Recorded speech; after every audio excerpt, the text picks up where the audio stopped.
Pour remettre les choses dans leur contexte, je suis actuellement à plus de 400 jours d'abstinence totale. C'est peut-être normal pour certains, mais force est de reconnaître que pour une grande majorité d'entre nous, c'est un challenge totalement impossible à relever. Aujourd'hui, je suis extrêmement fier d'avoir dompté cette énergie. Je t'invite à like la vidéo et à la partager à tes potes, ça me ferait vraiment plaisir. Sinon, cette vidéo est à décomposer. L'audio est totalement détaché du visuel et toute coïncidence entre ce que tu vois et ce que tu entends n'est absolument pas voulu. En gros, cette vidéo, tu peux soit décider de l'écouter comme un podcast, soit décider de couper l'audio, te mettre de la musique classique dans un onglet parallèle et observer les images pour expérimenter mes 400 jours de retenue. Je vais illustrer tout ce que j'ai découvert sur mon corps, sur mon cerveau, que je n'aurais sans doute jamais cru possible si je n'avais pas fait le test moi-même. Si, à un moment donné, tu trouves que ton interprétation n'a pas de sens, c'est soit que tu es un peu fou, soit que tu me considères fou. Dans tous les cas, c'est toujours bon de se remettre un peu en question. Bien sûr, aucune parole pour vous aider, il faudra alors rester concentré et faire appel à vos talents d'analyste-interprète pour rien rater.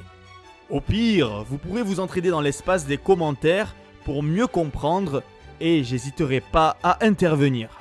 En audio, vous aurez le témoignage des abonnés qui se sont portés volontaires à essayer l'abstinence pendant 1 mois. Sur ce, bonne écoute, bon visionnage, ou les deux. Si t'es là, c'est que t'aspires à être solide. Solide comme Solid Mike. Parmi vous, des personnes issues de plusieurs milieux, travailleurs ou chômeurs, sportifs ou non, anonymes ou personnages publics, croyants ou non, impulsifs ou calmes, on a vraiment là tous les types de profils. Ce qui vous réunit, c'est que vous avez tous été volontaires pour vous lancer le défi d'être totalement abstinent pendant 1 mois et au travers de mes questions, vous allez témoigner de votre expérience. Question numéro 1. À la base, tu es pour ou contre l'abstinence et pourquoi ? À la base, moi, je suis pour l'abstinence parce que je pense que tout le monde peut en bénéficier. Ça peut avoir des effets positifs pour tout le monde. Alors moi, je suis 100% pour le NoFap, déjà pour des raisons religieuses, et aussi parce que je me dis qu'un homme qui arrive à contrôler ses pulsions, c'est un homme qui est capable de faire beaucoup de choses. Je me dis que les grands hommes, genre Bruce Lee ou Brad Pitt, eux, je pense pas qu'ils passaient leur temps à faper, tu vois. Après, je sais pas, je suis pas allé vérifier, mais c'est ce que je me dis. Alors de base, je suis contre l'abstinence parce que, pour moi, c'est une des causes qui favorise les cancers des testicules et aussi les cancers de la prostate. Après, sinon, mis à part ça, il n'y a pas vraiment de choses qui m'ont incité à être contre l'abstinence parce que je trouve que c'est juste quelque chose de naturel et du coup, c'est pour ça qu'on le fait, je pense. Je m'appelle la cagoule. Alors, est-ce que je suis pour ou contre l'abstinence ? Je dirais que je suis pour l'abstinence, mais par rapport au porno, je pense, tu vois. Parce que avoir une partenaire, je pense qu'on ne devrait pas s'abstenir d'avoir des rapports avec sa partenaire. Mais par rapport au porno, ouais, je pense qu'on devrait vraiment tous arrêter de mater du porno. Alors pourquoi j'ai fait le NoFap ? C'est assez simple, j'étais sur YouTube et j'ai vu plein de mecs qui faisaient des vidéos sur le NoFap et ils expliquaient que leur taux de testostérone avait augmenté, qu'ils se sentaient mieux, etc., qu'ils s'étaient forgé un mental et tout. Leur vie avait changé grâce à ça et tout. Et je me suis dit, vas-y, pourquoi pas essayer en fait, un défi personnel. Donc je suis pour, mais contre en même temps. Pour, parce que j'aime bien me lancer des défis en fait. Contre, parce que c'est cool de ken. Isashiburi da na, Solid Mike da, ore wa Kamilovich da. Je m'appelle Camille, j'ai 18 ans et je suis célibataire, libre comme l'air. Moi personnellement à la base je suis pour l'abstinence parce que à chaque fois que je le faisais, après je me sentais mal et je me sentais un peu vidé de quelque chose parce que ça fatigue, c'est hormonal, c'est normal, ça sécrète de l'endorphine. Et puis il y a aussi de la religion qui joue dans ça. Et puis voilà, globalement ça joue dans tout ça quoi. N'hésitez pas à lâcher le pouce bleu et à vous abonner et activer la cloche des notifications pour notre cher Mikey des familles. Moi c'est Rayoups, j'ai 19 ans et j'ai décidé de participer au NoFap Challenge. En vrai, c'était ici, mais il faut pas le dire. Est-ce que je suis pour ou contre l'abstinence ? Honnêtement, je m'en tape complètement. Si tu veux le faire, fais-le, mais si tu ne veux pas le faire, ne le fais pas. Vous voyez si vous avez des résultats ou non, et après vous pourrez déterminer si vous avez besoin de vous abstiner ou non. Question numéro 2. Quels sont les effets positifs que tu as pu noter ? Alors pour moi, oui, j'ai pu noter des effets positifs. Alors après, est-ce que c'est dû à l'abstinence ou pas, ça je sais pas, mais je pense que ça a joué. Disons que j'ai pu passer une barre à 100 kg au développé couché il y a pas longtemps. Donc oui, j'ai pu noter des performances. Ah, pour les effets positifs, il y en a plein, mais franchement, le plus important pour moi, c'est l'augmentation d'énergie. J'avais vraiment beaucoup d'énergie. Dis-toi que j'ai raté aucune séance de sport pendant toute cette expérience, alors que voilà, d'habitude, ça m'arrivait de faper en pleine journée et après, pour le reste de la journée, j'avais trop la flemme, j'allais pas à la salle, je mangeais des Ben Jerry's, je prenais du poids, etc. Donc ça, c'est aussi un gros point positif. Les effets positifs que j'ai pu noter, bah déjà c'est par rapport à l'acné. J'ai eu beaucoup moins de problèmes de peau durant cette période d'abstinence.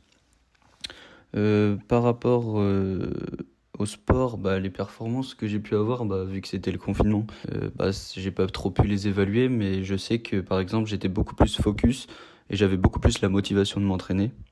J'ai trouvé ça vraiment intéressant parce que même si c'était que 2 jours, j'avais vraiment l'impression que j'avais plus d'énergie, que je pouvais faire plus de choses sans me poser la question. J'avais ça en moi, j'étais comme une pile. Et bah, je trouve que cette expérience était quand même superbe. Et j'espère qu'à l'avenir, bah, j'essaierai de faire plus longtemps parce que 2 jours, bah, on va pas se mentir, c'est rien. Les effets positifs, je dirais gain de temps, ouais, grave un gain de temps. Plus d'énergie à l'entraînement, ouais, de fou. Genre j'étais chaud tout le temps. Productif aussi, ouais. J'ai fait plein de nouveaux trucs dans ma vie. Les fameux effets positifs que j'ai pu noter, de meilleures perfs, principalement en muscu. Je me sentais beaucoup mieux. De toute façon, à un certain moment, je pensais même plus à ça. J'étais concentré sur d'autres choses. Mes sens étaient plus poussés. Je profitais mieux d'un repas ou de quelque chose. Mes émotions aussi, ils étaient plus amplifiées. Bah ça, c'est à double tranchant. Genre, quand je suis heureux, je suis encore plus heureux. Quand je suis énervé, je suis encore plus énervé. Et voilà quoi, globalement. Tu te sens plus à l'aise, tu te sens mieux, tu es moins agressif. Ça, par contre, au début, tu l'es un peu plus parce qu'il te manque quelque chose. Mais si tu surmontes cette étape, tu te sentiras largement mieux. Si tu utilises le NoFap, tu sais que le pic de testostérone sera plus important. Et du coup, ça va favoriser à la musculation. Question numéro 3. Quels sont les effets indésirables que tu as pu ressentir ? Tout ce qui est pollution au lit, ça j'ai pas eu. Donc ça va, j'ai pas eu à noter d'effets indésirables. Non. Pas de douleur, pas de rien du tout. Comme une vie normale. Oh, moi, mon plus gros problème, c'est que j'arrivais pas du tout à dormir. Combien de fois je me disais, Mikey, je te déteste à cause de toi, je peux même pas dormir. En fait, je m'étais fait une routine. C'est que tous les soirs avant de dormir, je fapais. Ensuite, je prenais une douche bien chaude, au maximum. Et après, je m'endormais comme un gros bébé. Et là, du coup, je pouvais pas le faire. Du coup, je faisais quoi? Des fois, je sortais marcher à 3 heures du matin, tellement j'étais excité. Alors qu'on était confinés, dis-toi. Donc imagine si la police m'avait vu, là je serais sûrement en prison. À cause de qui? À cause de Mikey. J'ai eu un vrai point négatif à cause de l'abstinence, c'est que j'ai eu comme une sorte de cystite. En gros, j'avais envie d'aller uriner genre toutes les 5 secondes, là, toutes les minutes, alors qu'en fait, il y avait rien qui voulait sortir. Je pense que c'était juste dû au fait que bah, c'était trop plein, quoi, du coup, et genre ça faisait comme si bah, j'avais l'impression que j'avais envie de pisser, alors qu'en fait, pas du tout. Et c'est après l'abstinence que ce problème s'est résolu, mais genre c'était horrible.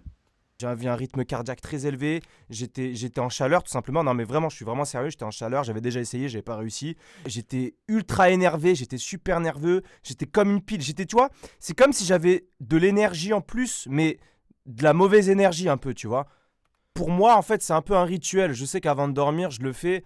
Et ça me permet de libérer des endorphines et ça me permet de mieux dormir peut-être. Et si je le fais pas avant de dormir, ça me trotte dans la tête et ça m'énerve. Et tu vois, c'est vraiment incontrôlable pour moi pour l'instant. Les effets indésirables, tu as faim.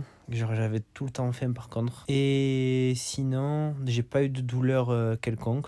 Donc aucune douleur. Globalement, j'ai pas ressenti trop d'effets indésirables. Il y a l'amplification des émotions, mais il y a aussi l'amplification des pensées. Mais ça aussi, c'est à double tranchant. Mais j'ai noté un truc, c'est que plus, ça c'était même avant le NoFap, plus je réfléchis à un sujet, plus je dénote les effets négatifs, même si je suis quelqu'un de profondément optimiste. Mais non, sinon j'ai pas eu de grands effets indésirables. Globalement, j'étais bien. Alors moi pour ma part, j'ai pas eu vraiment de problème et la clé pour ne pas y penser, c'est de toujours faire quelque chose, d'être actif et de ne pas être sédentaire. Essaye de regarder une série, va sortir, va courir, appelle tes amis, ta famille, va faire du sport, mais fais tout le temps quelque chose. Question numéro 4. As-tu réussi à tenir les 1 mois d'abstinence? Ah oui, sans problème, oui, j'ai réussi, oui. J'avais déjà tenu 2 mois avant. C'est pas la première tentative, je l'avais déjà fait avant. Et ça va. 1 mois, ça va. Depuis, j'ai plus aucune, on va dire, dépendance, entre guillemets, à ça. Oui, Mikey, j'ai réussi et j'en suis très fier parce que dis-toi que j'ai failli craquer au 2e jour et je me suis dit non, Tarzan, tu peux pas faire ça, la honte. Du coup, voilà, je suis vraiment très fier d'avoir tenu parce que c'était pas gagné d'avance. Alors oui, j'ai réussi à tenir le mois d'abstinence. Par contre, il y a eu vraiment plusieurs phases. Genre la première semaine, c'était vraiment horrible. Genre on pensait qu'à ça. Genre t'avais juste envie de te vider, quoi. Genre c'était horrible. La première semaine, franchement, ça a été la plus dure. Après, au bout de la 2e semaine, ça a commencé à se calmer. Mais j'ai commencé à avoir les problèmes, justement, comme de la cystite, là. Après, c'était plutôt facile à tenir. Justement, à la fin du mois de novembre, j'avais vraiment plus de libido, en fait. Genre, c'était tombé limite à 0, quoi. Genre, fallait vraiment que je me concentre sur un truc pour vraiment ressentir un besoin. Je sais pas, c'est comme si j'avais plus de libido, en fait. Comme si j'étais en sèche. Même si ça pourrit pas ma vie de me taper la queue, ça me pourrit pas la vie. J'avais déjà essayé de faire le nofap dans le passé, j'y étais pas arrivé, j'avais tenu 24 heures et j'étais en sueur, j'en pouvais plus, je voulais tout péter. Mais genre vraiment, je voulais tout péter. Et là, pour le coup, je me suis dit, vas-y, donne tout pour Solid Mike. Genre vraiment, donne tout, sois sérieux, tente l'expérience jusqu'au bout. Je me suis vraiment surpris parce que j'ai tenu 2 jours. Et quand je dis que j'ai tenu 2 jours, c'est que pour moi, c'était une éternité, 2 jours. J'avais l'impression que c'était 2 ans. À la fin des 2 jours, j'en pouvais plus, j'étais en sueur. Genre vraiment, j'étais en sueur.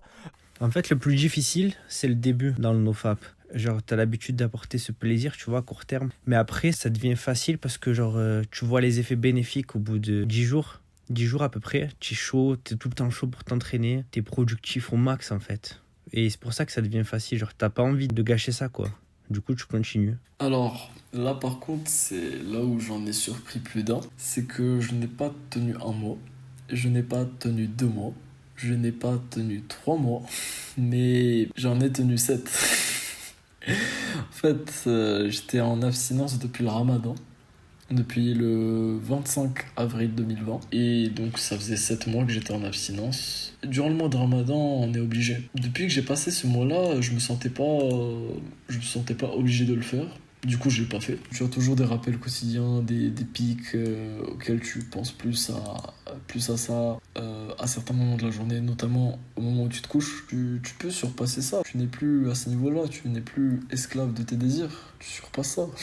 Tu maîtrises tes désirs. Alors moi, en ce qui concerne le mois du nofap, il a été plutôt simple.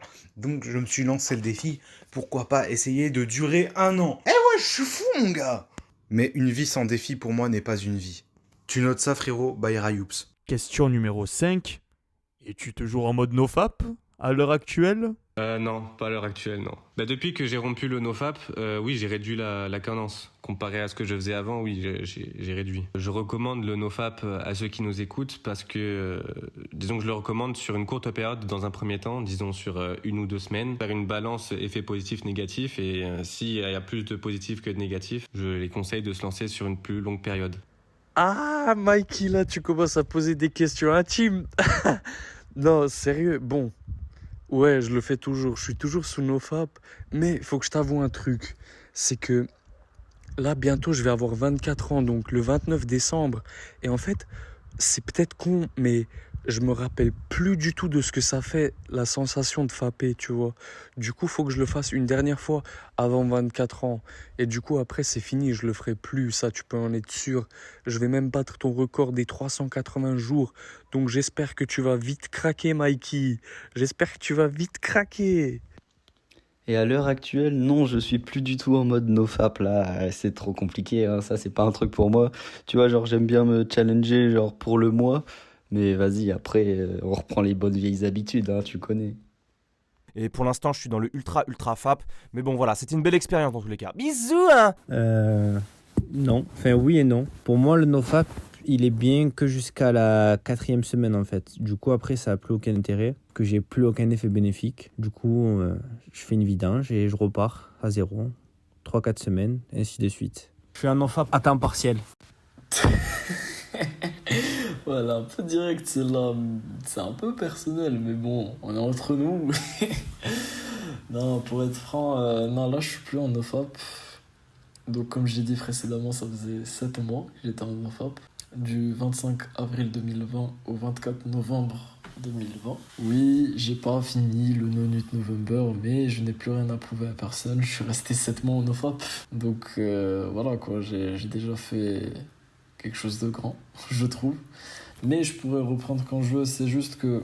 Pourquoi j'ai craqué? Parce que j'avais plus de défouloir, toutes les salles étaient fermées. Toutes les salles étaient fermées, c'était mon seul défouloir. Du coup, à un moment, tu peux plus maîtriser et c'est trop fort. Du coup, tu cèdes, malheureusement. J'ai pas de regrets, j'ai eu une très bonne expérience que je reprendrai dès que les salles réouvriront. Et puis d'ailleurs, je vous conseille à vous y essayer. Vous découvrirez vous-même les effets que ça aura sur vous. Non. Mais je me suis dit, vas-y, au 1er janvier, frère, essaye 3 mois cette fois-ci, tu fais par étapes, par tranche. Ouais, je suis fou. Mais je me suis dit, 1er janvier, je me remets à fond au sport jusqu'au mois de juillet pendant 6 mois pour une transformation physique. En plus, si j'utilise le NoFap, est-ce que ça va booster mes performances ou non? C'est un beau challenge. Et n'oublie pas, reste solide et la vie pour toi sera un film de quiz. Peace. J'ai dit cuisse ou j'ai dit quiz?